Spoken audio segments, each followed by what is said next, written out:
Hey guys, it's Jamie bringing you another episode of Recovery Inspired Hope. And I've got my friend Cleveland here today, and we're talking about something a little bit different. Make sure you subscribe to Jamie Tall on YouTube. So today we're going to be talking about depression. So Cleveland, will you tell us a little bit about your experience with depression? Absolutely, Jamie. Thank you so much for having me here. So my name's Cleveland Miller, and I'm local here in Athens, Georgia. I'm a father of two and married. Life's going pretty doggone well, but it's depression's kind of one of those funny things that it can sneak up and affect anybody. And for me personally, it's been a struggle for the last. Maybe like 20 years, I would say. Like I would say as a child, I would have these thoughts that weren't really good, and as I got older, I started to recognize that, these things were not really normal, and that's not how normal people thought. So for me, my experience with depression has kind of been a lifelong adjustment and, creating guardrails and things like that for myself to really get a hold and not let it take control. Wow. And so normally now in my world, in the recovery realm with us, we would have self-medicated. Right. with yeah. drugs and alcohol. Right. When we felt, stuff like that. So Yeah. that's amazing that you were able to, find other things and not go down that road. Right. Yes. Exactly. Instead, I would just, let myself bury in depression and have all sorts of issues like that. Right. Yeah. Right. So are there different things that can trigger depression? Absolutely. So there's actually three forms of triggers for depression, I would say, from the research that I've done. And so the first is, situational. So let's say a family member passes away, something that really just throws you into the depths of depression. That's going to cause all sorts of woes. The next one is genetic. So for me, I'm chemically predisposed to have depressive thoughts, actions, and things like that. Now, my father did pass away when I was younger, around 13 years old, but before that, I was having these thoughts and feelings of suicide and depression and things like that, even at 8 years old. Wow. And so for people like me, it's kind of one of these, again, I was born that way. It's through my grandparents, my mom, people like that have all suffered from it. And then you've got chemical dependency, right? So you're on a drug, and then you finally decide to make that turn and become clean, and your body is used to having all those uppers and things like that, right. And now they're gone. And so then you're just Yes. totally thrown into the depths of it. And so those are kind of the three types that we have. Awesome. So now this is National Suicide Prevention Month. Yep. So I'm so glad that we're able to do this talk and to bring awareness.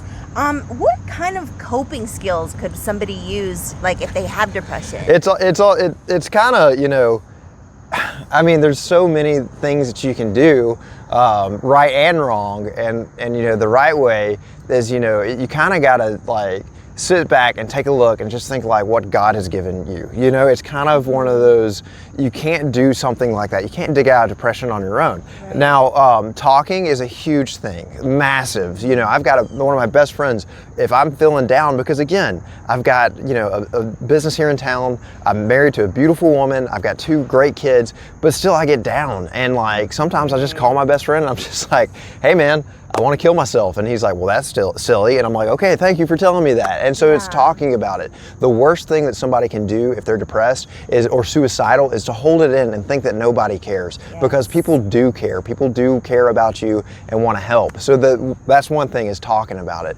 Either professionally or with a counselor, with friends, with a family member, somebody that you can trust. That's huge. The next coping mechanism that I have is I'm a runner. Anybody that knows me will say, oh yeah, he's the running guy. And people are like, oh, he loves running. No, I hate it. But but it's really, but it works, and it gives me exactly what I need. Yes. And Jamie, I know you. I see you're a gym rat. I see you at the gym all the time. And other friends are lifters, and so that's another thing, is just getting the body active and moving and doing those things. And remember, you don't have to be able to run 15 miles or lift 400 pounds. Walking for 30 minutes a day is a great way. Getting out in the sunshine and the nature, hearing lawnmowers, it's a thing to do, and it'll make you feel good.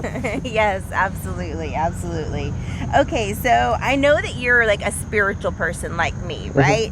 So, do you think that depression is like a spiritual thing? I mean, some Warfare. people, Yeah. yes, in church, but some people say like, why can't we just pray it away? I mean, like, you gotta give it to God, absolutely. Yeah. But like, it kind of reminds me of the story of the preacher and the flood, right? The town is flooding, and somebody in a Jeep comes by, is like, "Preacher, time to go." He's like, "No, the good Lord's gonna take care of me." Well, the water rises, and he still has church, and somebody comes by in a boat, and it's like, "Preacher, we gotta go." He's like, "The Lord's gonna take care of me." Water is now to the roof. The preacher's on the roof. A helicopter comes, and is like, "We gotta go." And it's like, "Lord's gonna take care of me." And then he dies, and then he gets up, and he's talking to Jesus, and Jesus is like, "Well, I sent a Jeep, a boat, and a helicopter," and so like, we've gotta, we can pray about it, but the worst thing that we can do is to tell somebody like, "Get over it." Like, no, like we can't just get over it. We've got to fight, and it's like I said, spiritual warfare. Not to throw Satan at you, but like, I think that depression is a very real life version of a lie that Satan can give to you. And it's that like, nobody cares about you. False. Nobody's gonna miss you. False. This is the best it's gonna get. False. And it's these things that just are not true, and I think that is truly the devil coming at you with all sorts of lies. And it's again, you gotta talk about it. You've got to do something about it, and you've got to be active to fight against it. Yes. Well, thank you so much. You're welcome. That was super enlightening.